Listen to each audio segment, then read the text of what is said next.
नमस्कार दोस्तों, स्वागत है आप सबका आज के करंट अफेयर्स में। आज हम देखेंगे लर्न हैज फॉर आईएएस की तरफ से द हिंदू की न्यूज एनालिसिस और इसमें हम मेंस और प्रीलिम्स के प्रोस्पेक्टिव से क्वेश्चंस को भी एनालाइज करेंगे जो कि हमारे सिविल सेवा परीक्षा के लिए बहुत ही ज्यादा इंपॉर्टेंट होने वाला है। तो एवरीडे न्यूज़पेपर करना बहुत ही कंपलसरी है और आप इसको रिलीजियसली एवरीडे कोशिश कीजिएगा कंप्लीट हो जाए। और बिफोर स्टार्ट न्यूज़पेपर करने से पहले मेरे ख्याल से आपके हाथ में न्यूज़पेपर होगा या फिर आपने एक बार उसको पढ़ रखा होगा, जिसकी वजह से आपको आसानी होगी इसे समझने में। तो आइए देखते हैं। पहला ये ऊपर का न्यूज, मिलिटेंट किल माइग्रेंट कश्मीर बंदीपोरा, ये फिर से हुआ है और इससे चाइना और इंडिया का क्या रिलेशन है अभी आपको पता चलेगा। इसके बाद US attorney general personally approve किए थे ट्रम्प के होम सर्च के लिए, जिसमें काफी सारे इंपॉर्टेंट डॉक्यूमेंट्स मिले हैं। और ये दोस्तों आज से हमें इंस्पायर करता है ये line, winning bronze also great achievement says Harika. तो न्यूज़पेपर में आपको इस तरह की स्पोर्ट्स मैन स्पिरिट वाली चीजें और बहुत सारी चीजें ऐसी मिलेंगी जिससे आप इंस्पायर होते हैं।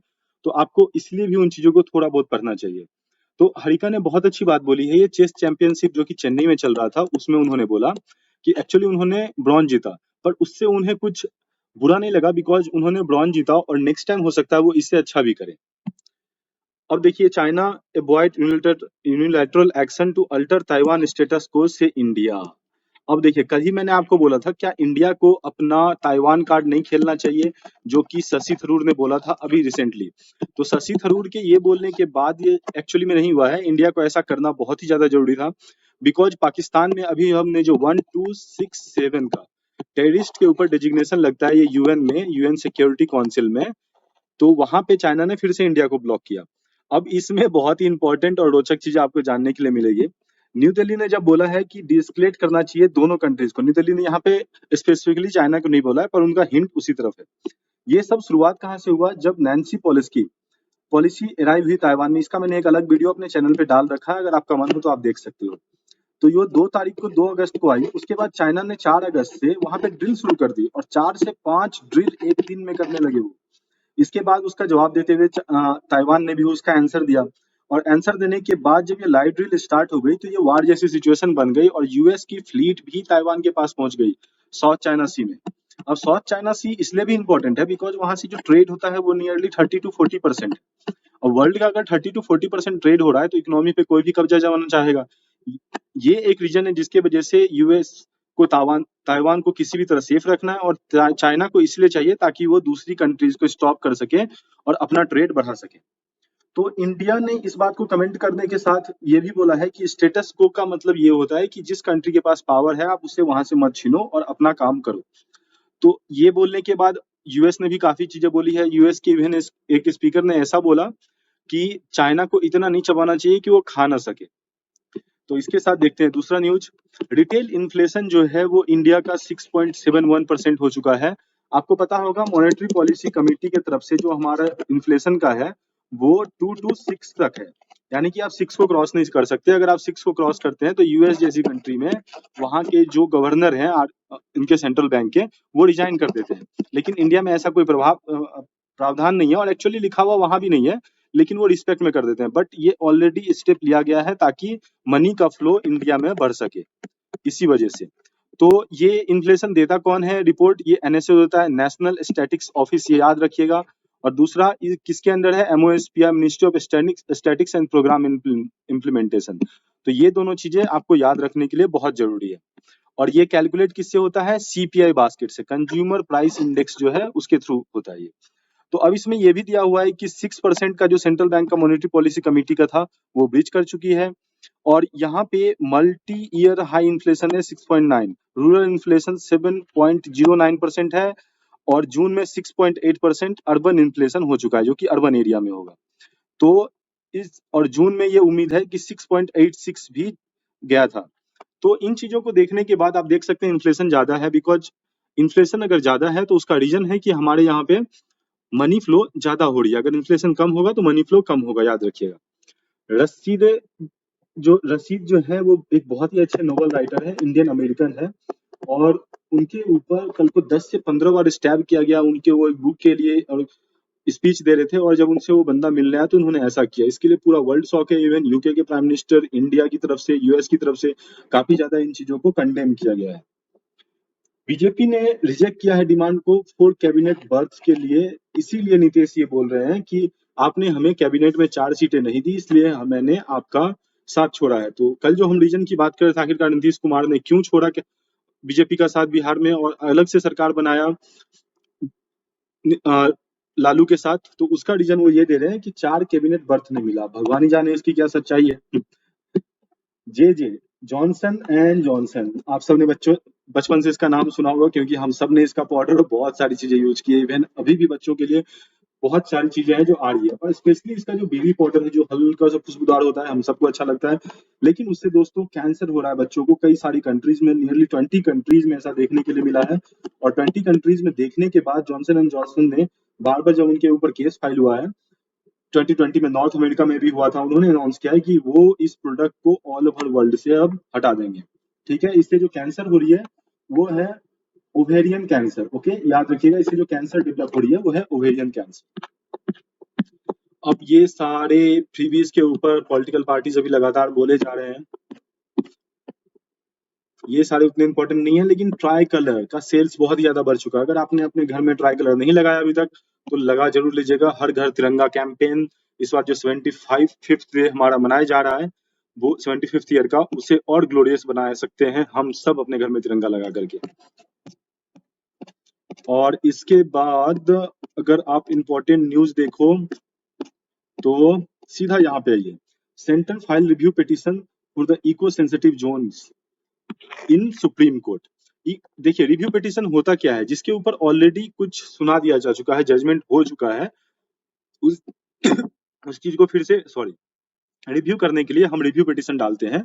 ये सेक्शन 44A 44E के तहत है, तो ये हमारे एनवायरमेंट में आएगा। अब इसमें भूपेंद्र यादव ने मिनिस्ट्री की तरफ से ये फाइल रिव्यू ये किया है कि रिलुक करना है जजमेंट को इको सेंसिटिव जोन, जो कि वेस्टर्न घाट में है। अब आप वेस्टर्न घाट जानते हैं कि केरला कौन कौन से स्टेट्स में आता है। साउथ की जो स्टेट्स हैं, केरला हो गया, तमिलनाडु हो गया। अच्छा, आप ये बताइए, तमिलनाडु में वेस्टर्न घाट को किस नाम से जाना जाता है, और कौन सी 2 पहाड़ वहां पे जाके ऐड होती है? आप कमेंट बॉक्स में लिखिएगा, मैं आपको आंसर बताऊंगा। अब ये जो केरला स्टेट फॉरेस्ट है वो भी बार बार बोल रहे हैं, तो एक्चुअली में गडगिल कमेटी का रिपोर्ट आप सबको पता है। गडगिल कमेटी रिपोर्ट आई थी वेस्टर्न घाट्स को सही करने के लिए और उसके इकोसिस्टम को पहले से बेहतर करने के लिए, होलिस्टिक अप्रोच में।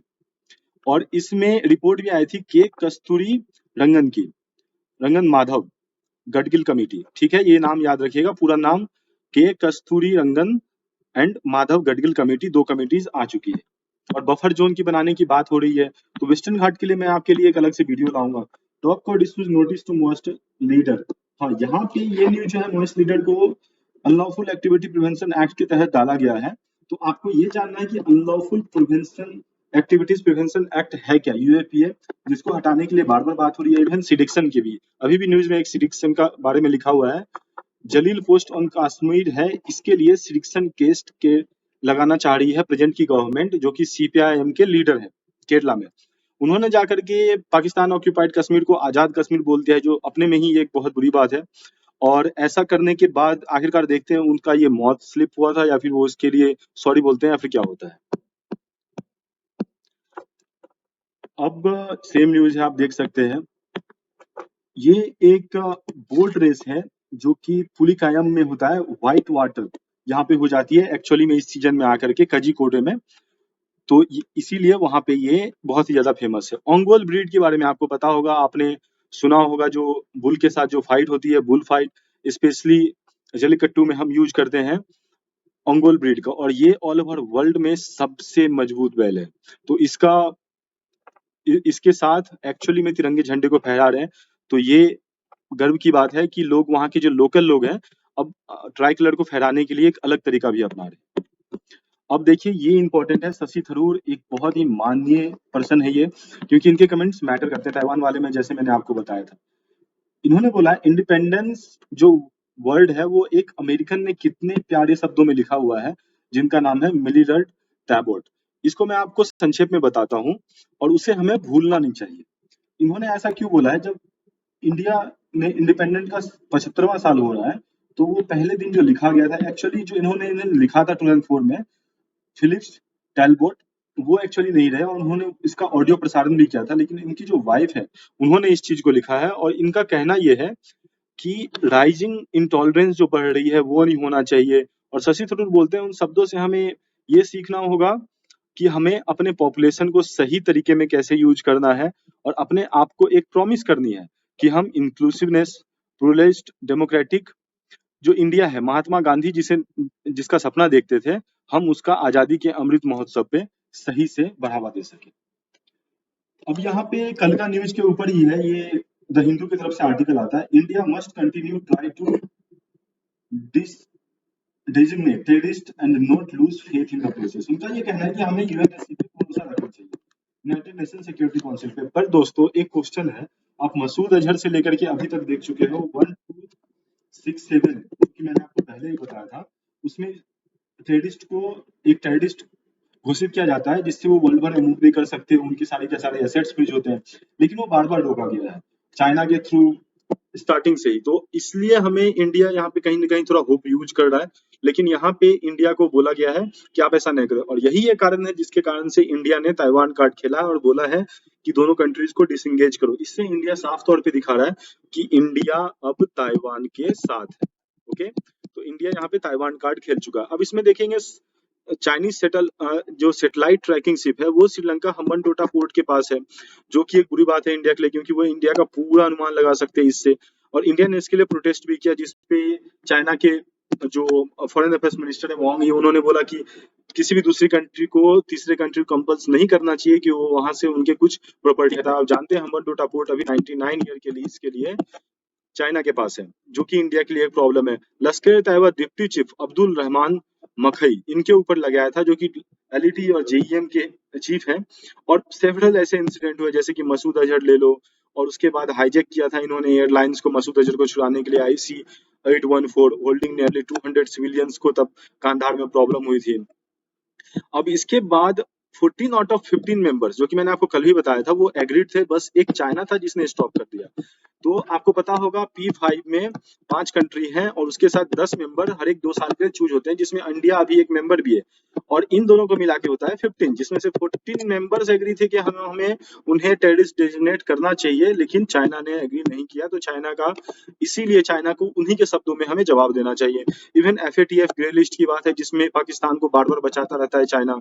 तो चाइना एक तरह से टेररिस्ट को दूसरे तरीके से बहुत साथ दे रहा है, बिकॉज उसको इंडिया में प्रॉब्लम फैलानी है। लेकिन अगर जिंगजियान की बात हो, जिंगजियान प्रोविंस में अगर ऐसा कुछ होता है तो चाइना बोलता है नहीं, वहाँ टेररिज्म है और हमें उससे प्रॉब्लम है, हम उन्हें बंद भी करेंगे।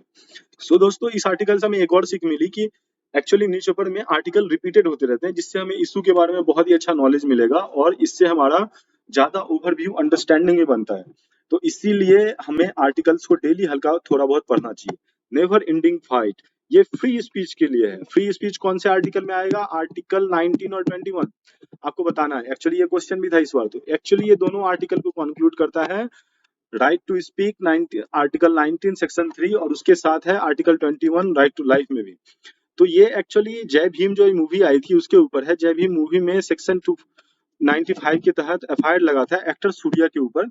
तो उन्होंने बोला था कि उन्होंने जो वेनर कम्युनिटी है तमिलनाडु का, उसका इंसल्ट किया है, लेकिन एक्चुअली में ऐसा नहीं है। और सेम चीज MS धोनी के साथ हुआ था। राइटर ने ये बोला है कि उसमें MS धोनी का किसी डेटी के साथ भगवान, हमारे जो देवी देवता है, उनका फोटो लगा दिया गया था। तो ये एक्चुअली उनके कास्ट और रिलीजन को नुकसान पहुंचाता है। तो ये एक्चुअली जो है कैजुअल रिजॉर्ट, जो क्रिमिनल प्रोसिक्यूशन का एक्ट लगता है किसी को ऊपर सेक्शन 295A के तहत, जो कि कॉन्स्टिट्यूशन बेंच 1957 में इसको only punishable aggravated from insult to religion. But क्या ये रियली में रिलीजन को इंसल्ट है? हमें ये सोचना होगा। और इंडिया जैसी टॉलरेंट कंट्री में क्या हमें इन चीजों को बढ़ावा देना चाहिए? हमें इन सब बातों को सोच के ही इन चीजों पे कमेंट करनी चाहिए, जिससे हम राइट अप्रोच में पहुंच सके। ओके, और UPSC वैसे ही बोलता है कि आप किसी भी चीज को अंडरस्टैंड करो और उसके पॉजिटिव और निगेटिव दोनों एस्पेक्ट्स के बारे में सोचो, तब जाकर के आप बोल सकते हो वो चीज सही है या गलत है। अब अगला आर्टिकल देखते हैं, moving policy away from population control. ये इस आर्टिकल में सीधे सीधे ये बोला जा रहा है कि एक्चुअली में एक रिपोर्ट आई है United nation world population prospects का, और लास्ट डे था हमारा पॉपुलेशन डे कब था ये आपको बताना है, आप नीचे कमेंट में लिखिएगा। तो WPP United Nations world population prospects 2022 का जो रिपोर्ट आई है उसमें दिखाया गया है कि इंडिया मोस्ट पॉपुलस हो जाएगा, यानी कि वर्ल्ड में सबसे ज्यादा पॉपुलेशन वाली कंट्री। हम चाइना को भी पीछे छोड़ रहे हैं दोस्तों 2023 में, जो कि 2030 का अनुमान था। तो उन्हें छोड़ने के बाद हमारी जो पॉपुलेशन है वो 140 करोड़ से ज्यादा पास कर जाएगी। और इंडिपेंडेंस के टाइम पे हम लोग कितने थे? 34 करोड़ ओनली। तो हम थर्ड स्टेज को डेमोग्राफिक ट्रांजिशन पार कर रहे हैं। ओके, तो ग्रीन एवोल्यूशन के बाद हमें पता ही है हमने क्या किया है। हमारे पास इतनी सारी पॉपुलेशन है कि हमने वर्ल्ड पार कर दिया है। पर इसके कुछ फायदे हैं, जैसे कि डेमोग्राफिक डिविडेंड हो गया। हम मानते हैं कि हम सही से शिक्षा और सही से हेल्थ नहीं दे सकते, पर हम उसका सही से यूज कर सकते हैं। यही इस आर्टिकल में बताने की कोशिश की जा रही है और हम इसे डिटेल में समझेंगे। तो 17.5 वर्ल्ड पॉपुलेशन सिर्फ इंडिया वाले होंगे और 166 करोड़ हम हो जाएंगे 2050 तक। और अगर आप पॉपुलेशन कंट्रोल की बात करो तो हम 2064 तक, उससे पहले तो ऐसा कुछ नहीं है कि हमारी पॉपुलेशन कंट्रोल में आएगी। और अभी हमारी जो ग्रोथ रेट है वो है 2% और 2025 तक 1% हो जाएगी। ठीक है, अब इसके साथ पोस्ट इंडिपेंडेंस 1950s का आप इंडिया का देखो तो सारी की सारी चीजें देखने के बाद आप समझ पाओगे कि एक्चुअली में इंडिया में पॉपुलेशन इतना राइज क्यों हुआ। क्योंकि हमारे पास डाइवर्सिटी है, उस तरह की खाने बढ़े और लोग इकोनॉमिकली एम्पावरफुल होते गए, जिसके वजह से सेक्स रेशियो बढ़ता गया। और जो प्रूविंग सेक्स रेशियो 1981 टू 2021 943 था फीमेल्स के लिए, वो अभी जाकर के एक्चुअली 950 हो चुका है पर बर्थ में। तो हम सेक्स रेशियो में भी वुमेन्स का भी सिचुएशन बढ़ा रहे पहले से, और वुमेन को ज्यादा राइट और सही तरीके से लोग एजुकेट होकर के वुमेन को अब शिक्षा भी दे रहे हैं, जिससे वो ज्यादा दिन तक लिव कर पा रही है। मैटरनिटी बिल है, जैसी कई सारी चीजें गवर्नमेंट ने भी लाई है। स्कूल जाना अब ज्यादा शुरू कर दिया है वुमेन्स ने। तो अब इसका अंडर 5 मोर्टेलिटी रेट जो था 250 टू 41 हो चुका है दोस्तों आजादी के बाद। ये एक बहुत बड़ा सक्सेस है हमारे लिए। और इसके बाद अगर देखें, मैटरनल मोर्टेलिटी रेशियो भी ड्रॉप हुआ है, जो कि 2000 में 1940 में एक्चुअली 103 इन 2019 हो चुका है पहले से। अगर आप 2000 में देखें तो 2000 संख्या जिसमें 103 हो चुकी from 2000 to 1942। Okay, India stands 101 out of 116 nation in the global hunger index. ये हमारे लिए एक प्रॉब्लम है। इसे इंडिया दूर भी कर रहा है, पर इसके रिपोर्ट्स भी थोड़े उलझा के आते हैं। तो एक्चुअली में हंगर इंडेक्स में हमने बहुत ज्यादा काम किया पहले से, लेकिन अभी पब्लिक डिस्ट्रीब्यूशन पीटीएस ले लीजिए, मिड डे मील्स ले लीजिए, जो कि एक अपने में ही सक्सेस है। तो हमने इसके ऊपर बहुत ज्यादा काम किया है इन 75 सालों में। अब नॉन कम्युनिकेबल डिजीज जो है मोर देन 62% टोटल डेथ्स देता है इंडिया में। This is the global disease burden जो है share NCD non communicable disease का, वो डबल था 1990s में। वो वॉरी था इंडिया के लिए। बट इंडिया ने अब इस चीज को पहले से कंट्रोल में किया है, पर अभी भी एक प्रॉब्लम है। जैसे टीबी को ले लीजिए, ट्यूबरक्लोसिस है, जो कि एक्सडीआर और एमडीआर में कन्वर्ट होता है। हमारी 50% जो पॉपुलेशन है 25 ईयर्स ऑफ बिलो एज है, जो हमारे लिए एक बहुत अच्छी चीज है। हम उन्हें स्किल करके आगे बढ़ा सकते हैं। और जो प्रोडक्टिव एज होगा वो 12% हो जाएगा 2050 तक। तो हमें इसलिए इस पे ध्यान भी देना है कि उस टाइम में हम उस टाइम जो बूढ़े लोग आएंगे तो उनको किस तरह से देखेंगे। तो फोकस रखना पड़ेगा हम पॉपुलेशन के ऊपर और सेवरल प्रॉब्लम के ऊपर, जो कि हम धीरे धीरे उसे क्वालिटी में तब्दील कर देंगे। तो ये था एक्चुअली सोशियोलॉजी का एक टॉपिक जो कि बहुत ही इंपॉर्टेंट है। तो आप इसे हिंदू का पेपर लेकर के अब आपको शायद बेटर समझ में आएगा, आप इसे पढ़िएगा जरूर। ये कम्युनल वायलेंस कुछ जगहों पे ज्यादा बढ़ रही है, उसका ये एक एग्जांपल है। इलेक्ट्रिसिटी बिल प्रोबेबिलिटी खोई है अपोजिशन के लिए, उसके लिए उन्होंने प्रोटेस्ट किया है। और इसमें प्रॉब्लम क्या क्या है? प्रॉब्लम दोस्तों, इसका एक बिल आने वाला है और ये बिल पार्लियामेंट में पहले आ जाना दिए, तब हम हमें सही से डिस्कस करेंगे। ये वही ताइवान के लिए है, इसके बारे में हमने सारा चीज पढ़ लिया है। सलमान रशीद जी के साथ जो हुआ वो नहीं होना चाहिए था। आखिरकार अमेरिका जैसे नेशन में ऐसा हो पा रहा है, ये बहुत ही बुरा बात है। और वो उनके स्टेज पे पहुंचने के बाद यहाँ पे जो स्टेलिन है, चीफ मिनिस्टर तमिलनाडु के, उन्होंने कहा है कि फ्री बस travel for women not a freebie.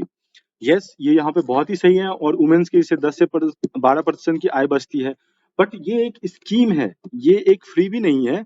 तो आप इन चीजों को फ्रीबीज के साथ कैलकुलेट मत कीजिए, ये मेरा रिक्वेस्ट रहेगा। जैसे कि फार्म लोन वेवियर है, उसे भी आप फ्रीबी में अगर डालेंगे तो सोचिए फार्म लोन वेवर से कुछ फार्मर्स को 400 रुपए भी मिलते हैं, और जिनके बड़े फार्म होते हैं सिर्फ उन्हें फायदा पहुंच पाता है। तो इसके बाद अगर आप देखें तो फ्रीबीज के बारे में यहाँ पे बताया गया, अगर आपको पढ़ना है तो पढ़ लीजिए, जो ऐसे ज्यादा इंपॉर्टेंट नहीं है। ये इंपॉर्टेंट न्यूज है कि राजनाथ सिंह ने प्राइज किया है आर्मी के हॉल और सीडब्ल्यूजी को और ये बोला है कि स्कूल सिलेबस में कवर होगा 75 साल का मिलिट्री वैल्यूर, मिलिट्री की जो उपलब्धि है वो होगी। ऐसा मत सोचिए 75 साल बहुत ज्यादा लंबा हो जाएगा, वो उनको संक्षेप में और अच्छे तरीके से डालेंगे। अब इसको देख सकते हैं, इंडिया ने नाटो के टच में है बहुत ज्यादा टाइम से, ये हमें समझना होगा। India NATO north Atlantic treaty जो है वो ऑर्गेनाइजेशन की, आपको पता है जो भी कंट्री नाटो की मेंबर होती है, वो आप किसी भी एक कंट्री को अगर आप मारते हो तो सारी की सारी कंट्री ग्रुप मिलकर के आपके ऊपर अटैक कर देंगे, इसमें तुर्की, यूएस, यूरोपियन यूनियन सारे के सारे हैं। तो इसीलिए ये बहुत ही ज्यादा इंपॉर्टेंट है। इंडिया कुछ टाइम से उनके साथ है, ministry of external affairs minister NATO के साथ बहुत सारी डीलिंग्स कर रहे हैं, उसके बारे में पूरी फाइल तो नहीं आई है, बट ये बताया जाए दिसंबर 2019 से इंडिया नाटो के टच में है, जब से गलवान का क्लैश ज्यादा शुरू हुआ है। तो आप समझ सकते हैं कि नाटो इंडिया को शायद हेल्प कर सकता है बेटर तरीके से चाइना के साथ स्टैंड ऑफ। ये दोस्तों गलत बात है। 29 एलिफेंट्स कोचिंग के केस में 3 इयर्स में मारे गए हैं, जो कि बुरी बात है। जो आप जानते होंगे उनकी जो सींग निकलती है उसे काटने के लिए, ऐसा नहीं होना चाहिए जहाँ पे एलिफेंट्स को पूजा किया जाता है। ये दोस्तों एसेंशियल कमोडिटीज एक्ट 1955 इन्वोक हुआ है फिर से तूर दाल प्राइस के लिए, जो कि एक्चुअली प्राइस बहुत ही ज्यादा बढ़ रही थी, 7% पहले से ज्यादा बढ़ चुकी थी और जून में 7.01% बढ़ गई थी। आपको ये बताना है कि एक्चुअली में एसेंशियल कमोडिटीज एक्ट किस मिनिस्ट्री के अंदर आती है, वो है ministry of consumer affairs and food and public distribution. तो आप ये याद रखिएगा, और ये एक्ट आया था 1955 में। और एक इंसिडेंट बताइए जब 2 साल पहले ऐसा हुआ था। जी हाँ, कोविड के टाइम पे मास्क और सैनिटाइजर के लिए ऐसा यूज किया गया था, एसेंशियल कमोडिटीज एक्ट लगाई गई। अब इसके बाद अगर आप इम्पोर्टेंट न्यूज देखें, हाँ ये भी इम्पोर्टेंट है कि हमें यहाँ पे रणबीर कपूर की न्यूज के लिए उन्हें समन किया गया है। आप अच्छा, आपको ये न्यूज समझने की बहुत ज्यादा जरूरी है। Government to enumerate people who clean sweats. अब जो गंदे नाले जो साफ करते हैं जो लोग हैं, उनके आप ऑलरेडी जानते हैं कि 351 लोग 2017 से अभी तक डेथ कर चुके हैं। और इवन एक बार सुप्रीम कोर्ट ने ये बोला था जितने सोल्जर्स एक्चुअली बॉर्डर पे नहीं मरते हैं, उससे ज्यादा तो कंट्री के इंडिया में जो मैनुअल स्कैवेंजर्स है वो मर रहे हैं। अब इनको बचाने के लिए इसलिए गवर्नमेंट को बहुत कुछ करना पड़ रहा है, गवर्नमेंट कर भी रही है, फिर भी ये चीज इतनी रेगुलर है कि हो नहीं पा रही है। अगर आपसे बन सके तो आप कोशिश जरूर कीजिएगा, इवन स्मॉल लेवल पे। ये आता है ministry of social justice and empowerment में। ये याद रखिएगा, ये प्रीलिम्स के क्वेश्चन के लिए है और इवन मेंस में आप इस चीज को लिख सकते हैं। तो जो हजार्डियस वर्क है उसमें केमिकल होती है, मीथेन जैसी गैसेस बनती है। आप इस गंदे से फोटो में देख सकते हो कि आखिरकार इस इंसान का क्या हाल ही होता होगा यहाँ पे काम करते करते। तो 351 लोग 2017 तक मर चुके हैं, और इसमें Amrut Atal mission for rejuvenation and urban transformation में के तहत ये एक्चुअली अक्रॉस द कंट्री चला जाएगा 500 सेंटर्स में। और उनके लिए एक action national action plan for mechanised sanitation ecosystem Namaste का लाया गया है। तो याद रखिएगा, नमस्ते जो पूरा का पूरा है national action plan for mechanised sanitation ecosystem को डेवलप किया जाएगा। और इसमें एक्चुअली रिहेबिलिटेशन के लिए आपको पता होगा 2007 से ये स्कीम चल रही है, manual scheme rehabilitation of manual scavengers का जो स्कीम है ये ऑलरेडी 2007 से चल रही है। तो नमस्ते स्कीम जो है ये ज्वाइंटली लिया जाएगा ministry of housing and urban affairs और ministry of social justice and empowerment के द्वारा, जो कि अनसेफ और स्वेयर क्लीनिंग को रोकेंगे। एक्चुअली इसके लिए ऑलरेडी 360 करोड़ का फंड लिया गया है, जो कि नेक्स्ट 4 ईयर तक इन कामों में डेवलप होगा। और मशीनरी कॉस्ट जो है 15 लाख तक है, जो इंटर सब्सिडी लोन्स के तौर पे मिलेगा अगर कोई बिजनेस शुरू कर रहा है तो वो स्वेयर क्लीन करने के लिए काम आएगा। और उसमें 4 to 6% बेनिफिट भी होगा उनको ऊपर से, जिससे लोगों की डेथ कम होगी और लोग सही से जी पाएंगे और ऐसी जगहों को एक्चुअली में मशीन से साफ किया जा सकता है। हाँ, अटॉर्नी जनरल जो है यूएस के, उन्होंने पर्सनली अप्रूव किया था ट्रम्प के घर को सर्च करने के लिए, जो कि गार्डलैंड में हर एक जगह पे वहाँ पे एफबीआई का वारंट आई और चेक होने के बाद काफी सारे सीक्रेट डॉक्यूमेंट्स मिले हैं, जो कि एक चिंता की विषय है इवन ट्रम्प के लिए, बिकॉज उनके लिए प्रॉब्लम बढ़ जाएगी। बाइडेन और जाई जिंगपिंग चाइना के मिलने वाले हैं। बाइडेन जो यूएसए के प्रेसिडेंट है, वो उनके बीच बात होने वाली है। एक्चुअली ये लोग मिलने वाले होंगे एपीईसी और G20 समिट में। एपीईसी क्या है? एशिया पैसिफिक इकोनॉमिक कॉर्पोरेशन, या फिर G20 जो कि डेवलप्ड कंट्रीज जो हैं और डेवलपिंग कंट्रीज उसमें G20 समिट में होते हैं, जो कि 70% ऑफ वर्ल्ड ट्रेड को काबू में करते हैं दोस्तों। इसलिए G20 मीटिंग हमेशा इकोनॉमी के लिए बहुत इंपॉर्टेंट होता है। ईरान एक्सेप्ट कर सकता है ईयू के न्यूक्लियर प्लांट डील को अगर उनके डिमांड्स पूरे होते हैं तो। तो ईयू आप ऑलरेडी जानते हैं कि ईरान अपना न्यूक्लियर वेपन बनाना चाहता है जिसे ऑल हर वर्ल्ड रोकते हैं क्योंकि पावर इम्बैलेंस होगा। जिस कंट्री, और उस कंट्री का नाम क्या है आपको पता है? इजराइल। इजराइल और दूसरे जो अरब कंट्री है, अगर ईरान के पास न्यूक्लियर वेपन आता है तो प्रॉब्लम होगी, इसीलिए हर एक कंट्री रोकता है कि आपके पास न्यूक्लियर वेपन नहीं होना चाहिए। पर ईरान हर वो तरीका लगाता है जिससे उनके पास न्यूक्लियर वेपन हो, और अभी तो वो बस डिमांड कर रहे हैं कि हमारे पास न्यूक्लियर पावर प्लांट हो। देखते हैं ईयू उनके प्लान पे भरोसा करते हैं कि नहीं।